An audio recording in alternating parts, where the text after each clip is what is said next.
experiencia inicial y el propósito también de este artículo es mostrar la necesidad de un examen que es la anoscopia de alta resolución para poder dar un diagnóstico certero. Este artículo fue publicado en la revista Journal Search Research y fue publicado en noviembre del 2021. Este estudio atravesó parte del desarrollo durante la pandemia.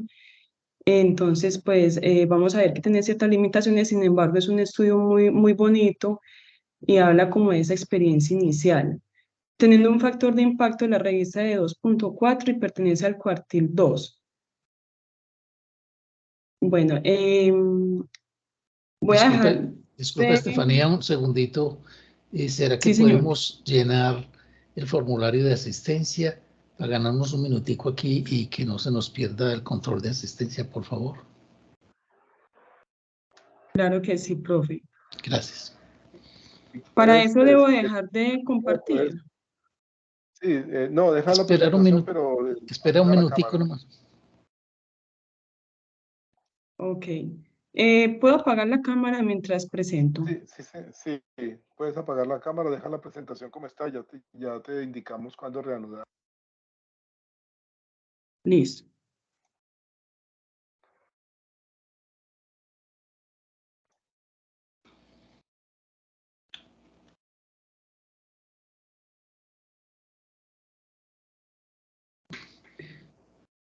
No sé, Carlos, ¿quién nos comparte el enlace del formulario? Sí, no lo veo, creo que normalmente es Juan Pablo quien lo ha compartido últimamente. Sí, o Jennifer cuando llega también. Sí, no sé, qué pena, disculpen, vamos a...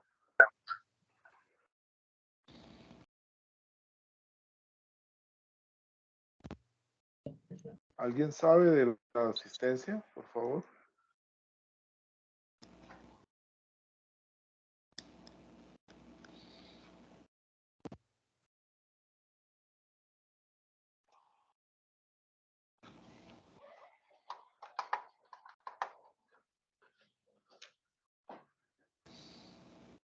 ¿Alguien lo podría compartir por el chat? Porque ya está en el chat de la comisión. Está ya, Jennifer lo mandó ahora.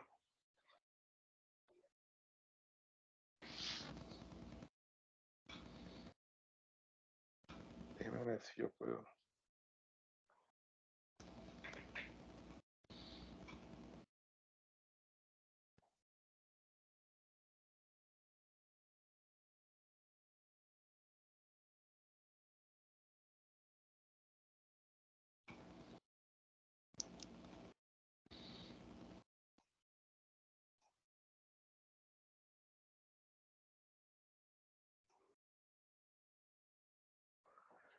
No.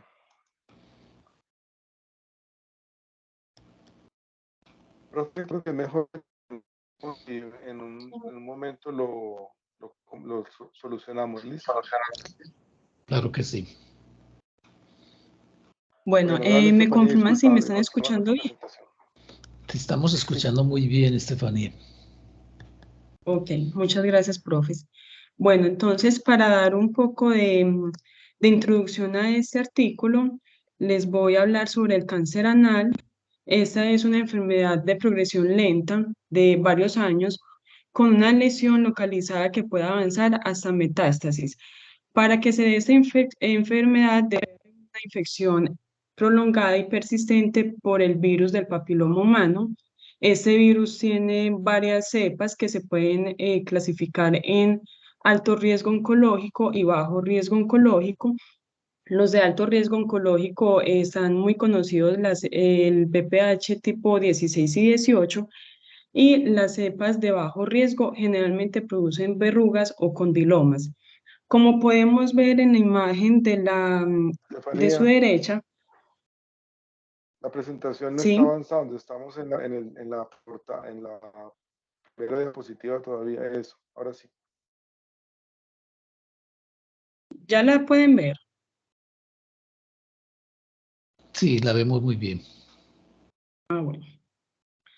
Entonces, como les venía comentando, el sitio anatómico es todo el canal anal y el tropismo o la predilección del virus está por las células que están en la zona de transición entre el lumen del ano y la parte del recto. Esa zona de transición, por ser células con alta tasa de recambio y cambios morfológicos, están muy susceptibles a la infección por el virus de VPH y su alta replicación. Además de esto, se ha visto en varios estudios que el cáncer anal se puede asociar con el cáncer cervicuterino por varias situaciones. Primero, el virus precursor es el mismo, el virus del papiloma humano. El tropismo del virus está dado hacia las células estratificadas de alto recambio, en este caso las del cáncer, las del conducto anal, y en el cervicuterino también hay una zona de transformación.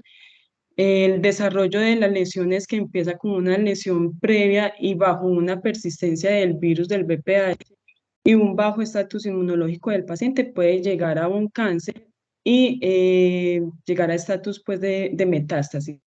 Y la vía de transmisión básicamente se da por conductas sexuales de riesgo. Semejanza también se ha aprovechado para el logaritmo de diagnóstico que ahorita lo vamos a ver más adelante, se hace por medio de la citología como prueba de tamizaje y en el caso del cáncer anal se utiliza la anoscopia de alta resolución, que en analogía con la citología cervicuterina sería la colposcopia. Bueno, ¿cómo se presenta clínicamente este cáncer? Se presenta con dolor, sangrado rectal en el 50% de los casos, una sensación de masa o protuberancia en un 30% de los casos. Se pueden observar lesiones levantadas, blanquecinas, escamosas, eritematosas o fisuradas y también pueden haber lesiones ulceradas escasas y se considera un criterio de invasión. Entonces, en la imagen que ven a la izquierda de la diapositiva es un cáncer anal. Podemos ver cómo el tejido sobresale de su sitio. Y en contraste tenemos los condilomas o verrugas que están a su derecha. Desde el inicio de los síntomas hasta el diagnóstico pueden pasar de 4 a 6 meses. El cáncer anal es muy fácil de prevenir si se hace una detección temprana, por lo que ya últimamente se hace muchas campañas y se ha incluido en el manejo de diagnósticos tanto de personas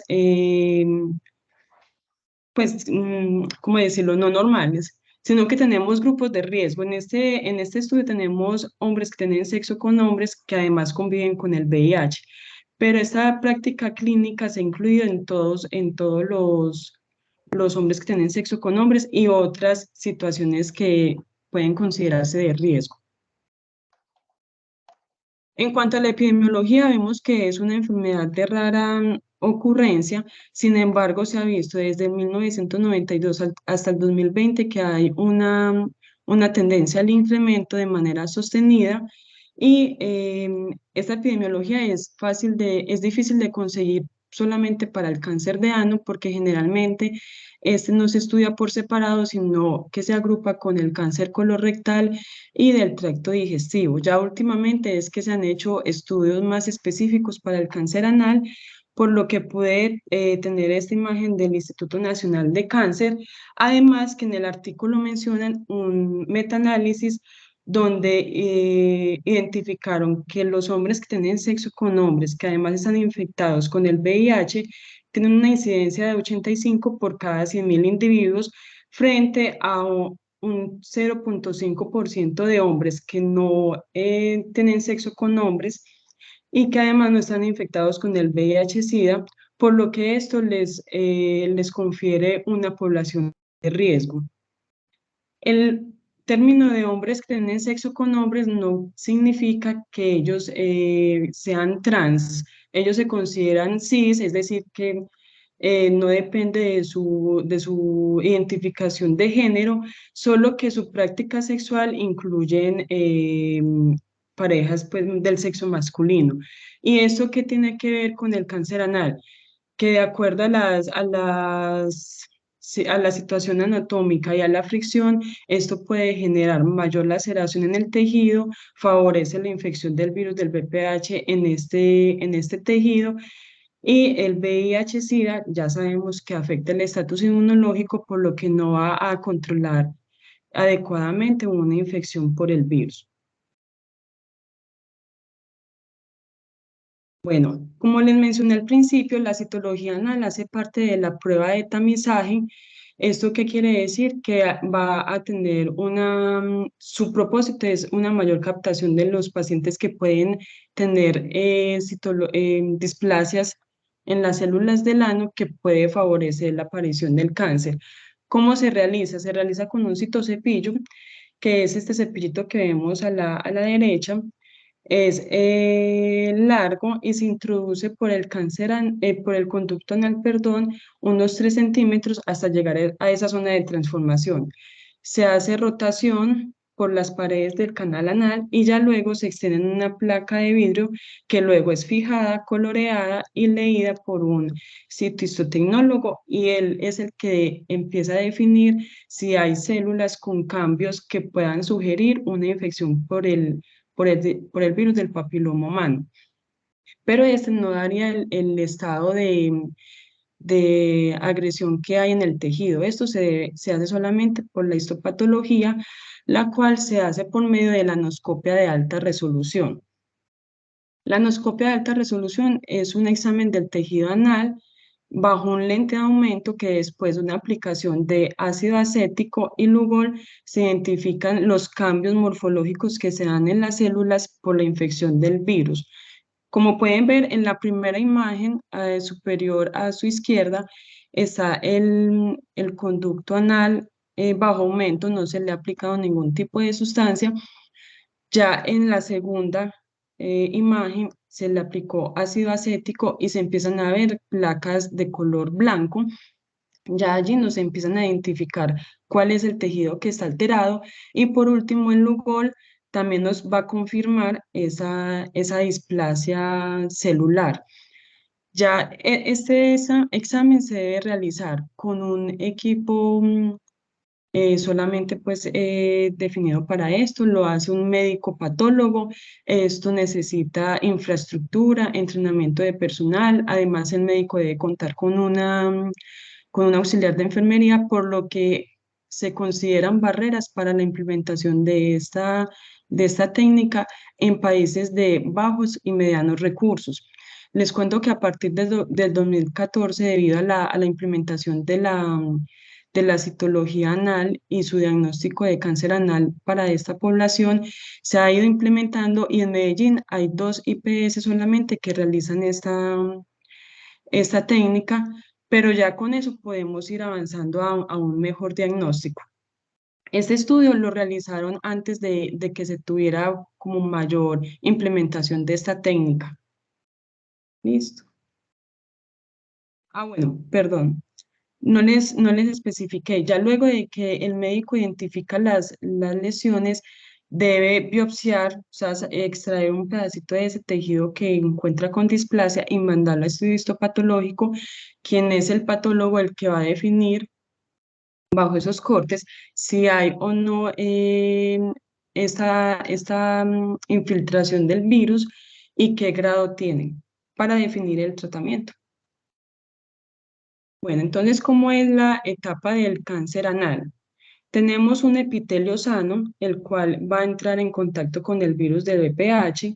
En esta ocasión, si le hacen la citología anal a este paciente, se puede encontrar un estado que se llama ASCUS, que son células escamosas atípicas de significado indeterminado, lo que quiere decir que va a haber un entorno inflamatorio, pero que no solamente se puede deber a una infección por el virus del papiloma humano, sino por otras condiciones del paciente, hormonal, el estado inmunológico, estrés, en fin. A este ASCUS también se le puede dar se puede encontrar un estadio que es el ASC-H, que habla ya de unas células atípicas, que ya empieza a ver como una alteración más de las células que va aumentando en gravedad. Listo. Ya cuando el virus tiene una mayor infiltración en el tejido, sin llegar pues como a la capa basal, pero sí va profundizándose, además de tener mayor partícula viral, esto ya sugiere que hay una infección persistente por el virus del papiloma humano, por lo que el sistema inmune ya no puede controlarlo por sí y se empieza a replicar de manera aumentada. Ya esto se considera como LSIL o lesión intraepitelial escamosa de bajo grado. Último, tenemos ya una lesión intraepitelial escamosa de alto grado cuando ya hay una integración del DNA viral en todas las células del tejido y tiene un gran potencial de infiltración hacia otros tejidos más profundos, produciéndose lo que es el cáncer infiltrativo y la metástasis. Todas estas imágenes las tomé de la revista Nature de una publicación del 2004. Bueno, entonces ya vimos en parte cómo se hace el diagnóstico, ahora vamos a ver el algoritmo clásico para la detección del cáncer anal en pacientes con VIH, que son hombres que tienen sexo con hombres. Entonces tenemos inicialmente una citología anal. Esta citología anal puede dar normal. En caso de que dé normal, se repite la citología en aproximadamente 12 meses, teniendo en cuenta también el contexto inmunológico del paciente. Otro, otro resultado puede ser una citología normal que incluye todos los estadios que vimos, ASCUS, ASC-H, como alto grado, baja lesión y alta lesión epitelial. Todos estos se deben remitir a la anoscopia de alta resolución. Bajo este examen se puede encontrar un condiloma que se puede cauterizar. Disculpen.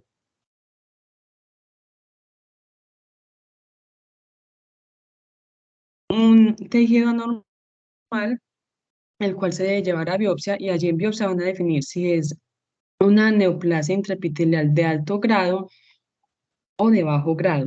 De alto grado se refiere a la nivel 2 y nivel 3 y podemos tener una que sea normal de alto grado, nivel 1 y nivel 2, que solamente se haga seguimiento en 12 meses, teniendo en cuenta el contexto global del paciente. Para las de alto grado se debe definir un tratamiento que generalmente va a consistir en extraer ese tejido alterado y hacer nuevamente una endoscopia de alta resolución después de un tiempo y se hacen controles más seguidos de la citología anal para detectar cambios en ese tejido.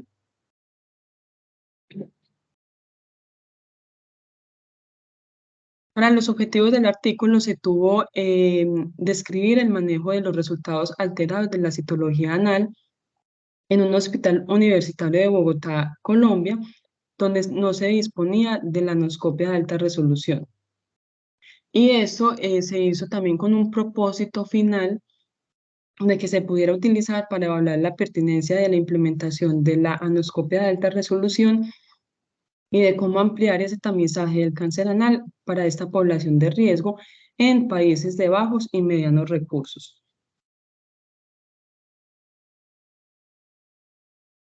Para los materiales y métodos, se realizó en el Hospital Universitario San Ignacio bajo la afiliación de la Pontificia Universidad Javeriana en Colombia, en Bogotá, Colombia, junto con la participación de la Universidad de California. Ellos allí tenían su consulta y todos los pacientes, hombres que tienen sexo con hombres, que llegaban a la consulta, se hacían la citología anualmente y de allí empezaban a captar a estos pacientes. La población de estudio fueron los hombres que tienen sexo con hombres con VIH, que fueron atendidos en esta clínica y se remitieron a la clínica de cirugía colorectal por presentar una citología alterada. Esta cirugía colorectal quedaba en el mismo hospital universitario, sino que se dirigía a ese departamento en específico. Criterios de elegibilidad fueron hombres mayores o iguales a 18 años y que tuvieron un antecedente de la citología alterada durante el periodo del estudio que fue entre enero del 2019 y febrero del 2020. Todas las citologías alteradas que se consideraban fueron las que ya vimos, los ASCOs, los de lesión intraepitelial de bajo grado y de alto grado. Para el diseño del estudio fue un estudio de cohorte retrospectivo con el antecedente que ya sabemos y los datos fueron recolectados a través de revisión de registros médicos donde lo hacían tres investigadores y mínimo dos revisaban los registros recolectados para evitar errores. Como resultado de este estudio de cohorte se tuvo el manejo de la citología anal alterada, en la cual podrían haber 4 rutas. Una sin intervención y seguimiento con médicos de enfermedades infecciosas, que ya enseguida les voy a especificar cuáles eran. La segunda opción era ninguna intervención y continuar con el seguimiento por medio de la clínica de cirugía colorectal. Una tercera opción, remisión a gastroenterología para rectosigmoidoscopia. Cuarto, examen anal bajo anestesia con resección quirúrgica del tejido. Esta remisión a gastroenterología para rectosigmoidoscopia es una técnica que es más o menos parecida a la anoscopia de alta resolución, sino que este va a evaluar es hasta el recto y el sigmoideo y no va a tener la opción de aplicar ácido acético ni Lugol porque no va a hacer una identificación precisa del tejido alterado. Solamente es como para visualizar el tejido en su condición normal, a ver cómo lo ven, si lo encuentran con algún cambio que el patólogo pudiera sugerir que se necesitan examinar. Y el examen anal bajo anestesia con resección quirúrgica es más que todo para estos pacientes que presentaban condilomas y se les cauterizaba y algunos fueron llevados a estudio histopatológico. Dentro del estudio se tuvo variables sociodemográficas y clínicas. Dentro de las sociodemográficas estuvo la edad, considerándose continua, una variable continua, el género de las parejas sexuales, que puede ser eso exclusivamente con hombres o habían hombres que tenían sexo tanto con hombres como con mujeres. El nivel de educación que podría ser universitario o superior, colegio técnico o secundaria o inferior. Y dentro de las variables clínicas teníamos la infección de transmisión sexual desde hace un año. Esta podría ser condiloma anal o peneana, gonorrea, clamidia, sífilis, herpes, hepatitis B y C y proctocolitis y uretritis no especificada. También está incluida el tiempo de diagnóstico del VIH desde el momento del diagnóstico hasta la fecha de la citología anal, la terapia antirretroviral actual, si la manejaba o no, la carga viral de VIH, copias del virus por cada milímetro de sangre, recuento de linfocitos TCD4, remisión a la clínica de la cirugía colorectal y visitas al cirujano bajo esa clínica.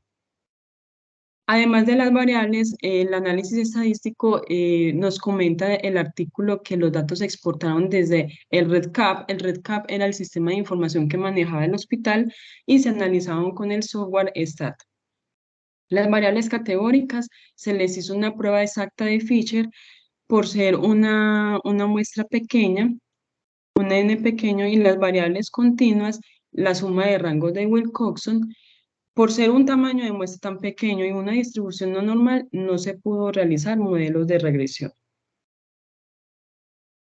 En cuanto al Comité de Ética, este recibió la aprobación por parte de la Pontificia Universidad Javeriana y también por el Hospital Universitario.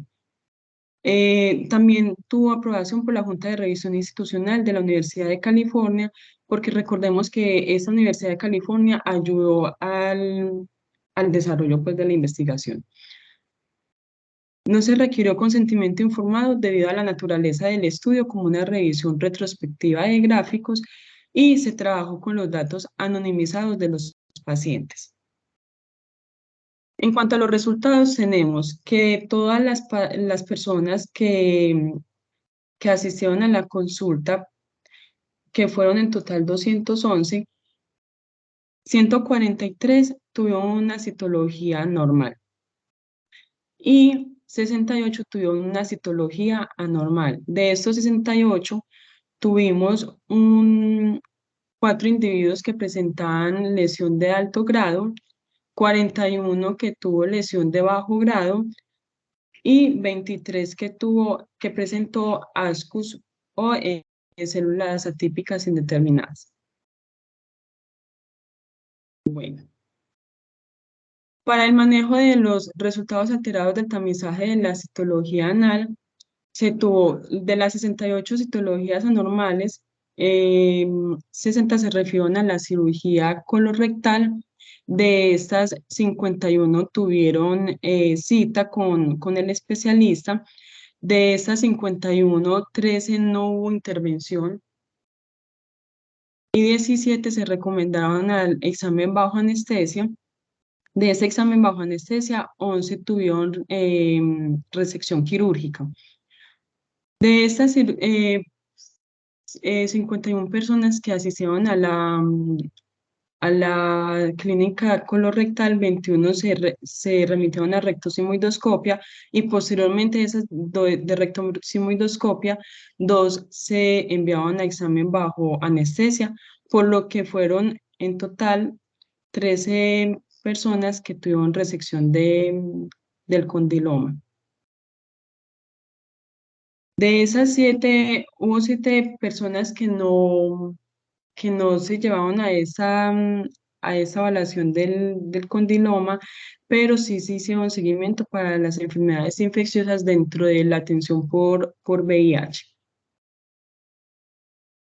En cuanto a los datos sociodemográficos y clínicos de los pacientes, tenemos estas tablas donde nos hablan de la variable, teniendo en cuenta que el N total fueron 68 individuos con citología normal. Llama mucho la atención que cuando tenían compañeros sexuales exclusivamente con hombres, fue la mayor población, 57 individuos, representando el 83.8% de la población. La mayoría de ellos tenían estudios universitarios o superiores, teniendo 44 individuos, representando el 64.6% de la población. Y la mayoría de las personas tenían diagnóstico por otras infecciones de transmisión sexual, 33 individuos, representando 48.5%.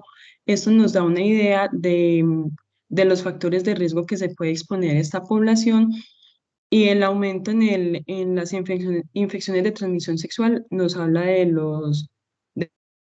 las conductas de riesgo de esta población que puede favorecer a una persistencia por la infección del virus.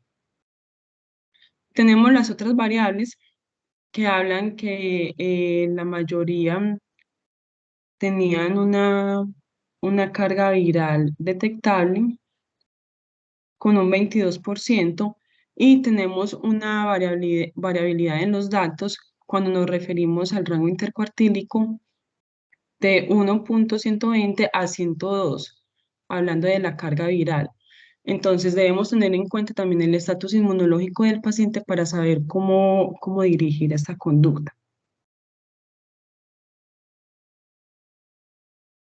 Para los datos que fueron recomendados y no recomendados al examen bajo anestesia, acá tenemos entonces la primera vez donde se hace como la definición de esas cohortes en este estudio. Tenemos un grupo que fue examinación bajo anestesia que se compara frente a los demás grupos que no fueron examinados bajo anestesia. Y cuando se le hacen estas comparaciones, se puede ver una significancia estadística en cuanto al conteo de células TCD4, bien observándose que es mayor en las personas que tienen examinación bajo anestesia frente a otros, haciendo suponer, o no, mejor determinando que el conteo menor a 200 de las células TCD4 se puede tomar como un factor de riesgo para el desarrollo del cáncer anal por infección por el VPH. Asimismo, se encontró que cuando una persona tiene condiloma, recordemos que el condiloma es esas verrugas anales que vemos, cuando la persona presenta este condiloma, también se considera un factor de riesgo, dado que está mayormente en esta población que fue examinada bajo anestesia y podemos ver que esa porción, cuando se revisa por histopatología, hay una gran cantidad de individuos que pueden presentar cáncer anal. Por último, en la tabla 3 vemos los resultados histopatológicos del condiloma en comparación con los resultados de la citología anal. Acá debemos tener en cuenta que muchos individuos están en la parte de no aplica, y esto es porque no se sometieron a la resección del condiloma bajo anestesia. Esto fue meramente manejo clínico y fue una de las barreras indicadas por el estudio, que muchos profesionales no tenían la claridad de cómo actuar frente a una sospecha de cáncer anal y estar desprovistos de la anoscopia de alta resolución. Sin embargo, podemos ver que hay una cierta discordancia cuando vemos que en la citología anal hay un resultado normal, por ejemplo, 6, y que en el resultado de la neoplasia intraepitelial anal corresponde a 2. Como lo vemos en los otros parámetros, ahí dicen que no hay una concordancia 100%, pero que puede estar afectada por el número de sujetos que a la final se evaluaron por histopatología. En cuanto a la discusión, es importante reconocer que este es uno de los primeros estudios en identificar la falta de acceso de la anoscopia eh, anal como una limitación clave para llevar a cabo adecuadamente la detección en países de bajos y medianos recursos. Y de hecho, ellos comentan que se hizo una prueba piloto en Nigeria, que Nigeria también es de bajo mediano recurso y tuvo una buena implementación. Eso sí, se tuvo que luchar contra las barreras para la implementación, que esto que incluye pues la infraestructura, llevar los equipos y la alta capacitación de profesionales médicos patólogos para realizar la anoscopia de alta resolución. La mayoría de población de hombres que tiene sexo con hombres con VIH, con una citología normal, nunca recibió un diagnóstico confirmatorio, por lo que no pudo recibir un tratamiento adecuado para limitar la progresión del cáncer. Y esto va en contra del propósito de cualquier programa de tamización, que lo que desea es detectar esas etapas iniciales de la enfermedad para evitar que se llegue a un estado mayor. Mientras que la mayoría de los condilomas anales son causados por cepas del virus del papiloma humano anal de bajo riesgo, se puede tener hasta un 31% que están causados por cepas de alto riesgo del VPH, como el 16 y el 18. Y estos están directamente asociados con el desarrollo de la displasia anal y el cáncer, por lo que no se debe tomar a la ligera como, bueno, tienen un condiloma, es de bajo riesgo, se extrae el condiloma y ya no pasa nada, sino que a estas personas ya con este antecedente se les debe hacer un seguimiento más estrecho. Como les comenté, se observó una discordancia entre los resultados histopatológicos de la resección del condiloma comparado con la citología anal, lo que sugiere que puede haber áreas de displasia microscópica, además de que el condiloma se pudo haber detectado con la anoscopia de alta resolución. Y hablan también de la rectosigmoidoscopia, que permite la visualización adicional del recto y el colon. Sin embargo, esta visualización aporta muy poco, dado que el virus no tiene tropismo por este tejido, y esto sería someter a los pacientes a un procedimiento aún más invasivo y con tiempos de seguimiento más prolongados. En cuanto a las consideraciones que ellos tuvieron durante el artículo, se tuvo un control en el sesgo de información, dado que se hizo doble revisión de los registros médicos por parte de los investigadores, y también ellos relatan que hubo pérdidas en el seguimiento de la corte, tanto por la falta de claridad en el manejo de la citología anal alterada, en un entorno sin acceso a anoscopia de alta resolución, además de que esto estaba, como había un desenlace tan variable, habían muchas especialidades médicas que entraban a intervenir, y esto qué significaba que el paciente lo remitieran a un médico, luego al otro, el paciente perdía interés, no seguía en el tratamiento y abandonaba el estudio. Además, la pandemia por COVID, esto tomó parte del desarrollo de la investigación, por lo que también retrasó las citas de control.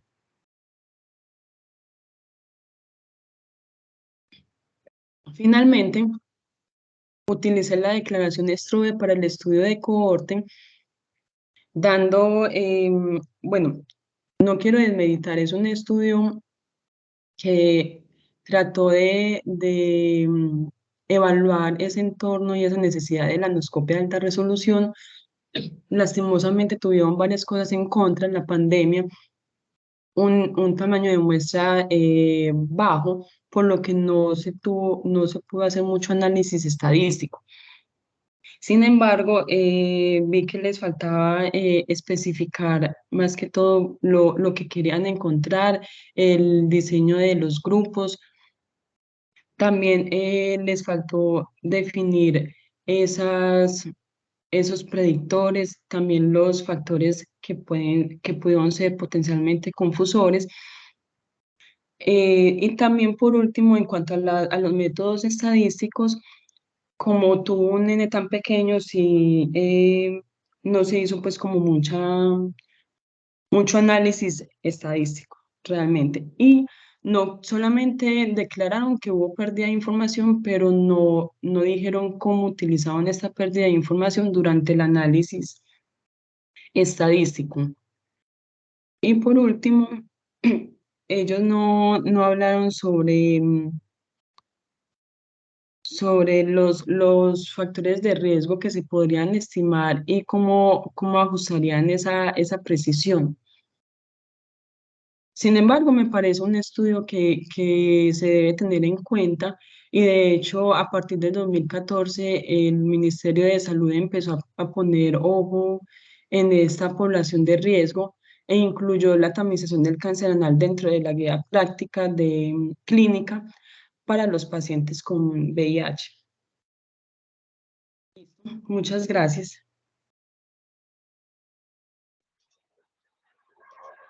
Estefanía, muchas gracias por tu presentación. Muy claro, muy pedagógico, creo yo, explicar todos estos conceptos.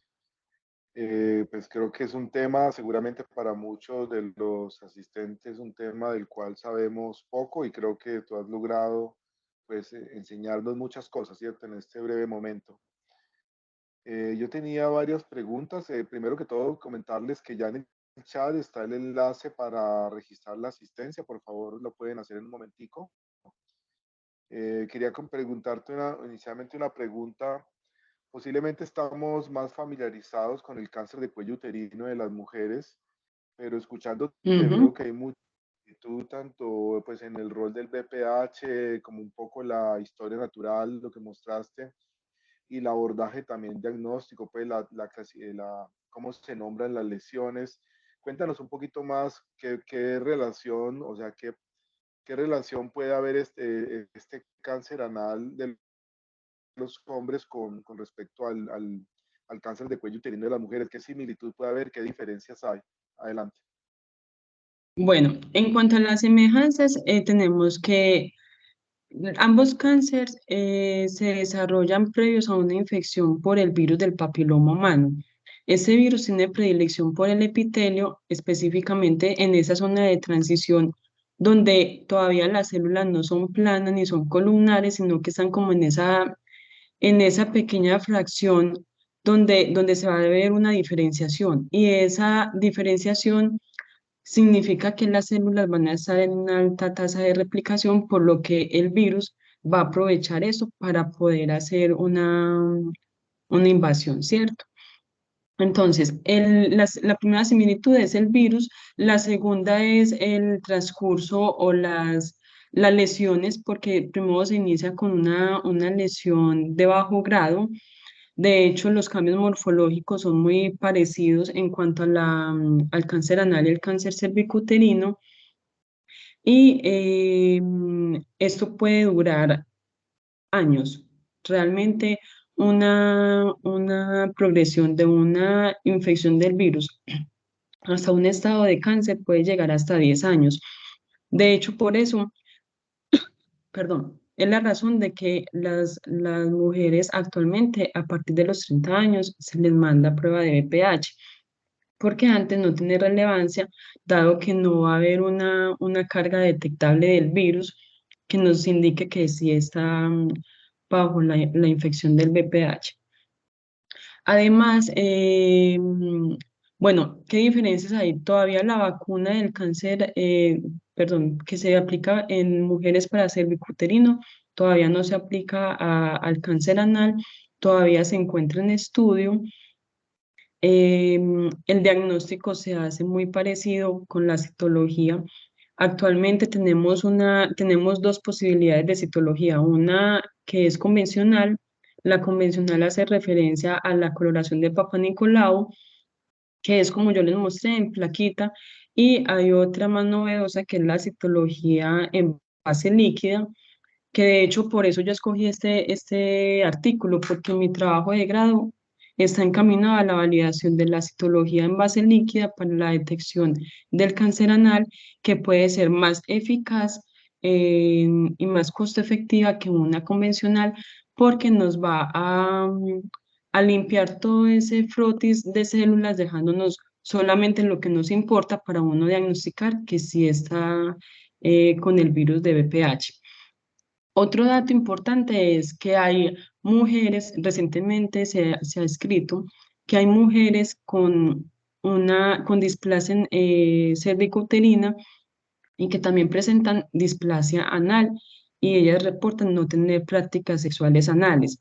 Se dice que por la continuidad de estos sitios anatómicos puede haber traspaso de fluidos desde vagina hasta el ano, llegando a ocasionar la infección en el ano y que progrese a un cáncer anal.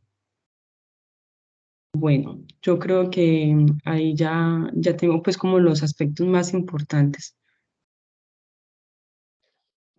Muchas gracias, y abordaste otra pregunta que tenía, que era sobre la vacunación para VPH, si tenía algún efecto protector y por qué no se había documentado de pronto en los participantes, pero bueno, creo que ya lo dijiste, ¿cierto? De pronto no está recomendada todavía en la población, pues no se ha visto como la evidencia de que esta vacuna pueda prevenir todavía este tipo de cáncer, ¿cierto? Exacto, profe. Bueno, muy bien, bueno, no sé, profes, compañeros, estudiantes, asistentes, preguntas, comentarios sobre este artículo, sobre este tema. Adelante.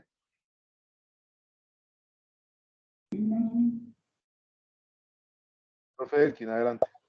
Bueno, Estefanía, muchas gracias por la presentación y felicitaciones porque tu capacidad pedagógica es excelente. Las Gracias, profe. ilustraciones, el ritmo, dijéramos los contenidos, fueron realmente magistrales en el concepto de cómo se enseña. Lo haces muy bien y te felicito por ello. La inquietud mía es muy general respecto al cáncer. Yo digo, nosotros en epidemiología clasificamos a las enfermedades casi en dos grandes grupos: agudas, carenciales, parasitarias, de corta duración en general, infecciosas. Y es como un núcleo grande. Y el otro son las crónicas, que a veces decimos no son transmisibles, pero que ahora tendríamos que empezar a corregir esa situación, y que son degenerativas y que son de larga duración. Pues aquí tú empiezas a mostrarnos, al igual que en el cáncer de cervix y en el cáncer anal, pues una especie de convicción que yo mismo estoy ahora muy inquieto sobre eso, como quien dice, es esencialmente infeccioso. Es decir, es derivado de una infección por un virus, especialmente del virus del papiloma humano, y prácticamente ya tú lo enuncias como quien dice, como si fuera un determinismo, como quien dice, esa es la causa, tal como sea. Se habla también en cervix o en cuello uterino, se está diciendo aquí, bueno, entonces busquemos el papiloma, busquemos el condiloma o busquemos la evidencia de la infección por el virus del papiloma humano y entonces ya estamos en el camino del control de la causa.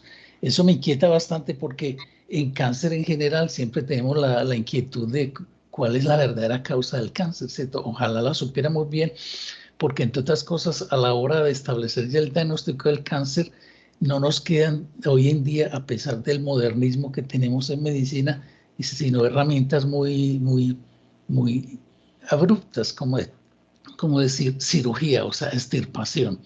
En casos contrarios, a veces utilizar citotóxicos, o sea, sustancias muy tóxicas para las células con el fin de matar las células cancerosas o eventualmente las radiaciones. Entonces son medidas que son primitivas en el sentido de que la única forma que tenemos de hacerlo es, como quien dice, matando esas células a como de lugar y generalmente con armas que a veces también hacen más daño a las células sanas que a las cancerosas, y eso indica que en materia de tratamiento del cáncer, hoy en día la medicina todavía está muy en pañales para poder controlarla. Entonces el cáncer siempre es una cosa muy grave para nosotros, siempre.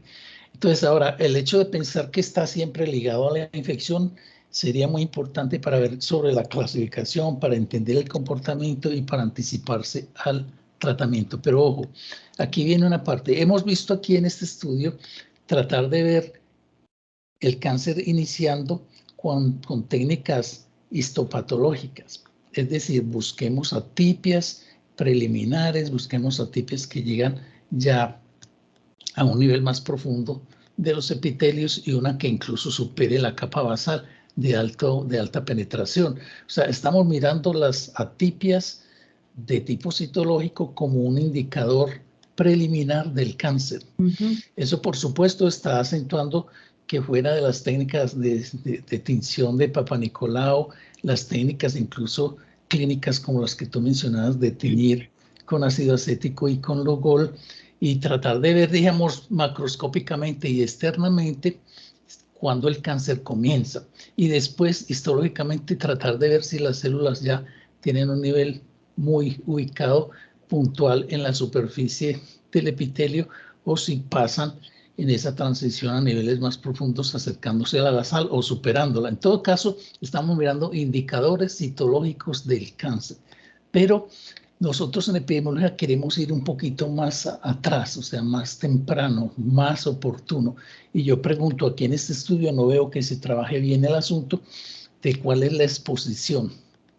O sea, cómo anticiparnos ya no al signo citológico, sino a la exposición. ¿Cuál es la exposición que hace daño a esa transición entre la superficie del epitelio dérmico al epitelio, dijéramos, de la mucosa? O sea, esa transición entre piel y mucosa, ¿qué es lo que está pasando? Entonces, probablemente, como en el cáncer de cervix, asumimos que es un factor irritativo. Por ejemplo, en cáncer de cervix decimos que la mujer que tiene muchos hijos o que tiene un activismo sexual muy intenso, entonces está más expuesta, o sea, exposición a factores irritativos especialmente.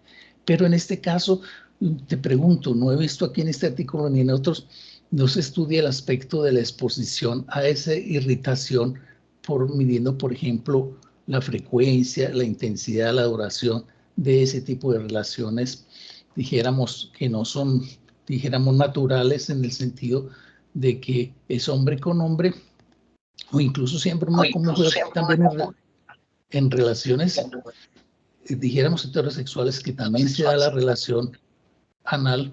Entonces, la pregunta es, ¿no hay un estudio, o no está en este estudio, o no se ha pensado, dijéramos, en estudiar más anticipadamente el fenómeno de la irritación como exposición, pensado en duración, en frecuencia, en antigüedad? Esa es una pregunta. Y la otra cosa es, si se trata de irritación, como por ahí también circula siempre, dijéramos, todas las heces fecales y todos los días tienen que estar pasando por ahí en forma irritativa, tengo la inquietud del factor constipación, o sea, las deposiciones que son irritantes, tormentosas, difíciles, sí serían también otro factor de riesgo. La inquietud entonces, para resumir, es, y no conocemos sobre estudiar, además de los indicadores de riesgo que son citológicos, indicadores más tempranos o exposición más temprana, factor de riesgo irritativo, especialmente en relaciones sexuales y en asuntos de hábitos de deposición. Si sabes algo sobre eso, pues lo comentas, y si no, pues lo tienes pendiente para también explorarlo en tu estudio, que va a ser seguramente muy interesante. Muchas gracias por tu atención. Gracias, profe, por su apreciación. Voy a tomar en consideración varios aspectos que mencionó que me parecen importantes, y es que este cáncer anal, una enfermedad crónica, es de los pocos, junto con el cáncer cervicuterino, que se ha visto que son un desenlace de una infección previa por un virus. Esta infección debe ser de manera persistente, prolongada. ¿Por qué? Porque el cuerpo, el sistema inmune normal, es capaz de aclarar esta infección. Pero ¿qué pasa? Y ahí empiezo yo a responder su pregunta. Cuando un individuo se expone al inicio de relaciones sexuales a más temprana edad, hay mayor probabilidad de que entre en contacto de una manera repetitiva con el virus del papiloma humano, haciendo que cada vez sea más difícil para el sistema inmune contrarrestar esta infección y que ya pueda empezar a producir las lesiones. Tanto así como irritabilidad, mencionan que el número de compañeros sexuales es importante más que todo por la probabilidad de adquirir el virus, pero no hablan tanto como de la frecuencia, dado que la mayoría de la población estamos infectados con el virus del papiloma humano, porque tiene una alta distribución en todos los países. Hay muchas cepas del virus del papiloma humano, hay alrededor de 150 o más, y en las PCRs que se hacen en detección en clínica solamente podrán detectar, si acaso, 14 genotipos. Entonces, muchas veces, sí o sí, se ha dicho en los estudios que un cáncer anal está precedido por una infección por el VPH. Que en un diagnóstico en clínica no se le encuentre el genotipo es algo que pueda suceder, porque el cáncer o la lesión anal que presente el individuo puede ser dada por un genotipo que no está dentro de la plataforma de diagnóstico de la PCR. Y yo creo que con eso respondí a su primera pregunta. Y de la segunda pregunta, los hábitos de deposición se tienen en cuenta en algunos estudios durante la encuesta de los individuos, pero hace más que todo con el propósito de identificar ya condilomas o masas o protuberancias que durante la deposición pueden sangrar o puede generar dolor, pero en sí no tengo conocimiento de si estas deposiciones pueden tener un efecto irritativo en la mucosa que pudiera favorecer la infiltración del virus a tejidos más profundos. Lo que sí se ha visto es que ese mecanismo de fricción durante las relaciones anales es lo que más favorece como tal la infección del virus del papiloma en el epitelio, hablando ya pues como de ese mecanismo microbiológico para que el virus llegue hasta el tejido y pueda penetrar. Muchas gracias por tu respuesta. Con mucho gusto, Gracias, profe. Santiago. Estefanía y profe Elkin. Eh, Santiago, adelante.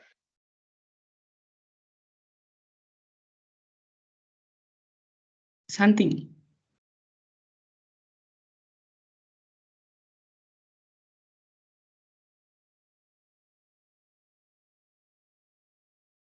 No sé si de pronto se le levantó la manito por accidente.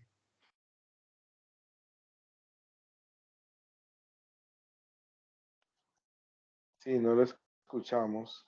Santiago, bueno, ya la bajó, parece, sí. Sí. Mm.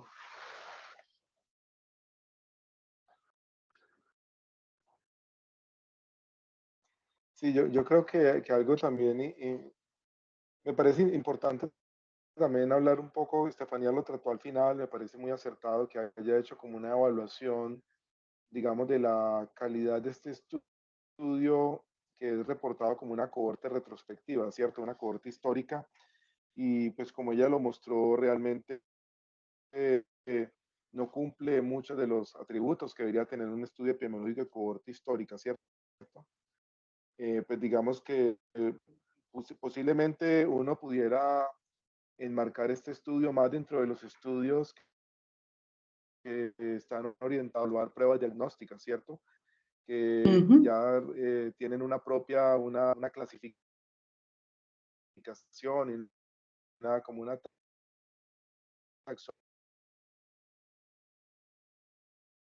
taxonomía de estudios parecidos con el de los histológicos convencionales. Entonces, sí creo que me parece que es complejo poder identificar eso como una cohorte histórica, porque uno no encuentra como los elementos típicos de un estudio de cohorte, como es la exposición común, los diferentes desenlaces, ¿cierto? Pero digamos que también la misma intencionalidad del estudio, como lo mencionan los autores y Estefanía lo resalta, es de llamar la atención sobre la necesidad de contar con esta anoscopia de alta resolución, ¿cierto? Un estudio que se hace ujú. incluso después del 2014, que es la época en que Estefanía también nos ha dicho que ya estaba, ya estaba como el lineamiento, la guía. No sé si pudieras hablar un poquito más de esto, porque digamos que nos interesa también mucho estudiar estos procesos de implementación de las intervenciones basadas en la evidencia. Tú dices que desde el 2014 ya estaba el lineamiento para implementar el uso de la anoscopia. ¿Por qué cuando se hace este estudio casi 5 o 6 años después eso no se está haciendo? Adelante. Profe, realmente eso es una de las limitaciones que tiene Colombia en cuanto a la adquisición de recursos, tanto a nivel de talento humano como de infraestructura. Sabemos que Colombia siempre ha sido un poco rezagado y que siempre o casi siempre se inicia con los lineamientos en papel, pero cuando se va a ejecutar se encuentran las barreras que no han permitido desde un inicio tener todas las capacidades diagnósticas, ¿cierto?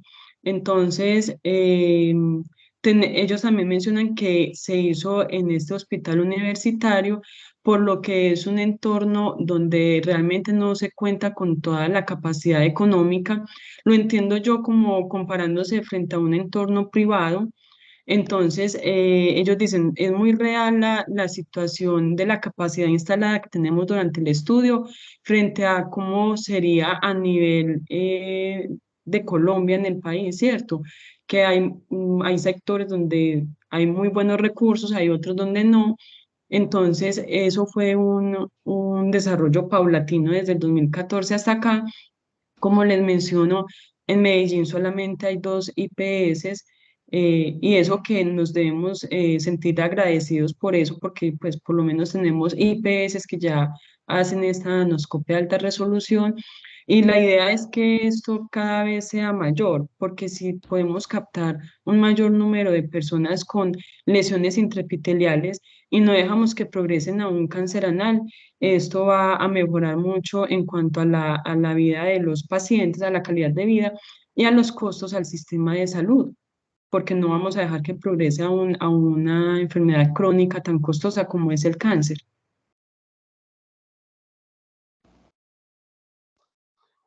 Claro, muchas gracias, Estefanía. No sé si algún compañero, algún otro profe quisiera hacer algún otro comentario antes de que terminemos. Carlos, yo quisiera hacer un comentario sobre esta forma de presentación. Yo quiero enfatizar el buen trabajo que ha hecho Estefanía con esta presentación, porque dicen que una buena presentación, incluso en la parte científica, está precedida por un enganche, por una especie de seducción, de conquista, de atraer, dijéramos, a la audiencia. Y la clave de esa atracción, como en las buenas novelas, es que el tema sea presentado de una forma provocativa para que todo el mundo se adhiera al tema, a la atención.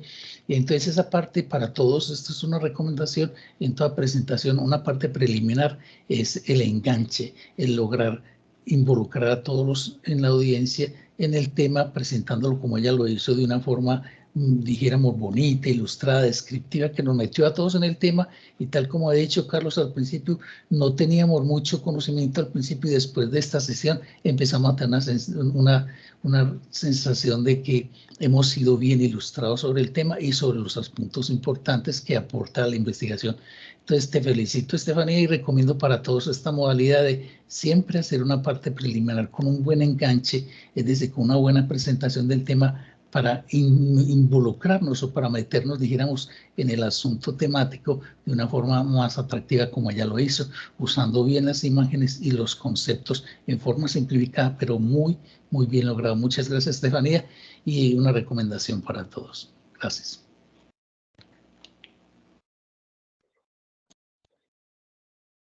No te escuchamos, Estefanía. Gracias, profe. Estefanía, el micrófono está apagado.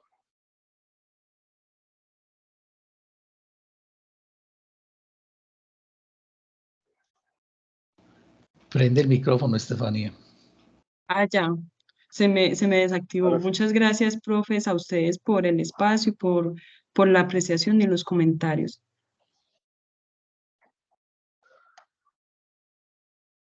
Muy bien. Bueno, recordarles que este enlace, por favor háganlo, no se demoran ni un minuto. Y bueno, muchas gracias a todos por su participación y asistencia. Nos encontramos aquí nuevamente el próximo miércoles con otra presentación de los estudiantes de maestría de epidemiología. Que estén muy bien, buen resto de día. Hasta luego. Gracias, feliz día. Gracias, buen día. Muchas gracias, profe Carlos, profe Elkin, Estefanía. Feliz día. Gracias. Profesor Colimón, qué gusto Gracias, escucharle. profe Colimón. Tenga un buen día. Muy amable, gracias.